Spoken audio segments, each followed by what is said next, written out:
As always, guys, this is just for entertainment purposes only. This is not financial advice.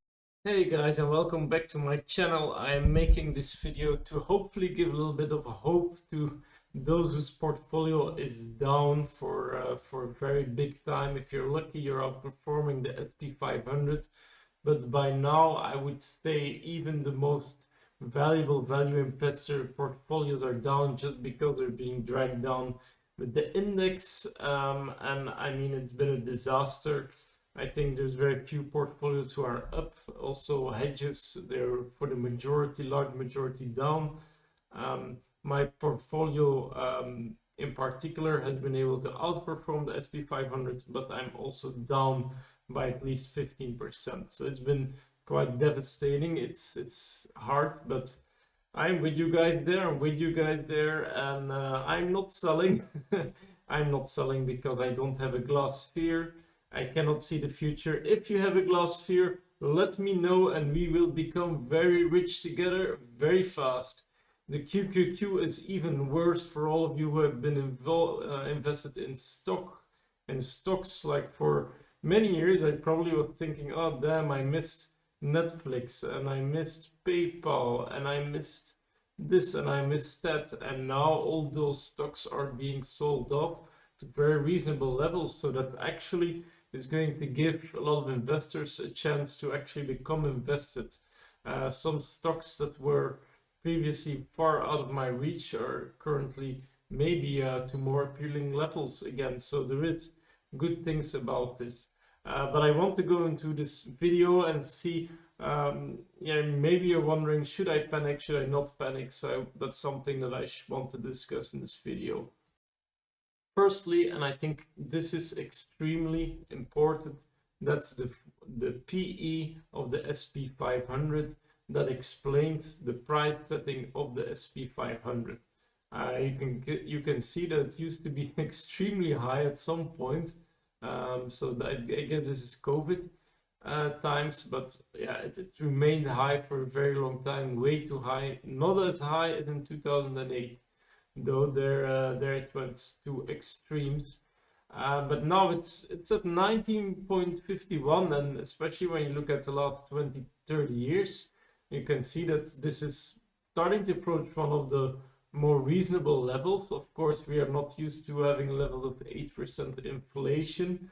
And what we have seen, for example, in the 70s, here we had a period of extreme high inflation. So of course, there's a little bit fear that we're going that way, and then we would be in trouble. But we're not yet there, and looking at 10-year treasuries, they've actually started dropping a bit. They dropped at 0.3% since the inflation report. So that might be an indication the treasuries are predicting that inflation is going to start to slow down. But I don't want to jinx it, guys. But just based on what we know now, and that's what I want to discuss right now. And I think this is an extremely interesting picture. This is explaining so much because it's putting a correlation between the PE and the treasuries. So these are the 10-year treasury real yields at the bottom. The source is Blackstone. It's a report from Blackstone. I drew this extra lines just to make it a little bit more clear. And now we're here. We have a 10-year treasury of 2.8 and we have a PE of 19.5. So what can we see? We can see at the current price, the market is not overvalued. So we have a very good valuation.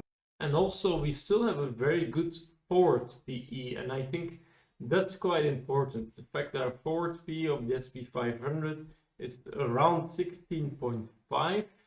And that means that in 12, we're already half the year, 12 to 18 months, we're going to see that the PE is around here. And some people might say, wait a minute, we might have a recession. Isn't the forward PE going to drop?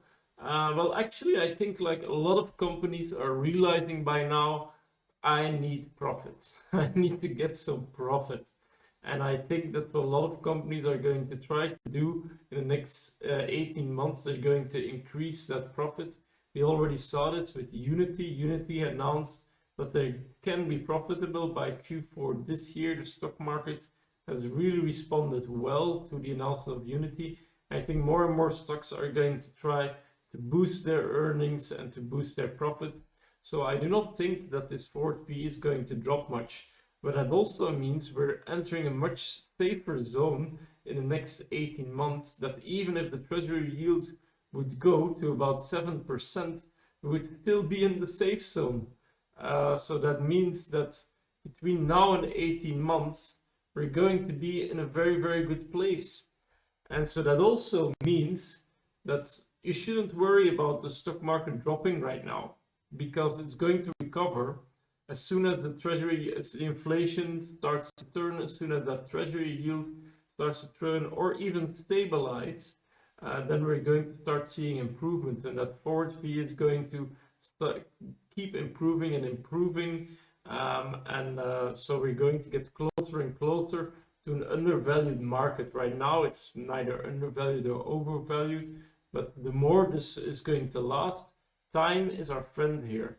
Time is going to help us to stabilize our portfolio, and 18 months from now you're definitely going to be at least at this level again. But if the 10-year treasury stays again, according to this, if I'm correct, your portfolio should be up 10 to 20% compared to this level at least.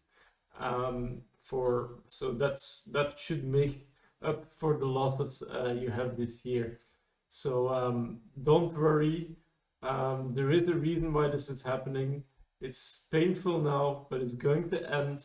Use this period to accumulate, invest in the good companies that were too expensive in the past and that you can buy right now. Guys, thank you so much for watching. If you like this video, please like, please subscribe. I'll see you next time.